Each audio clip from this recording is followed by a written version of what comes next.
Praise the lord. ఈరోజు దేవుని వాక్యము యెషయా 61. నీకు వెలుగు వచ్చి ఉన్నది, లెమ్ము, తేజరిల్లుము, యెహోవా మహిమ నీ మీద ఉదయించెను అని దేవుని వాక్యం సెలవిస్తుంది.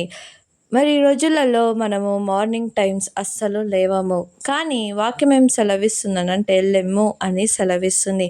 మరి మనము ఉదయం టైం మనము లేచి దేవుని ఆరాధిస్తే మనకి ఆ రోజంతా చాలా సంతోషంగా, చాలా దీవెనలతో కలిగి మనము ఉంటాము. మనం అనుకోవచ్చు, ఈరోజు బాలేదు, ఈరోజు ఎవరి ముఖం చూసానో ఏమో, ఎందుకు ఈరోజు ఈ విధంగా ఉంది అని కొన్నిసార్లు అనిపిస్తూ ఉంటుంది. కానీ ఎవరి ముఖమో చూసినందుకు మనకి రోజు బాలేదు అని అనుకోవడం తప్పు. ఎందుకనంటే మనము ఉదయంన లేచి ఎప్పుడైతే దేవుని ఆరాధిస్తామో ఆ రోజు మనకి దీవెనకరంగా ఉంటుంది.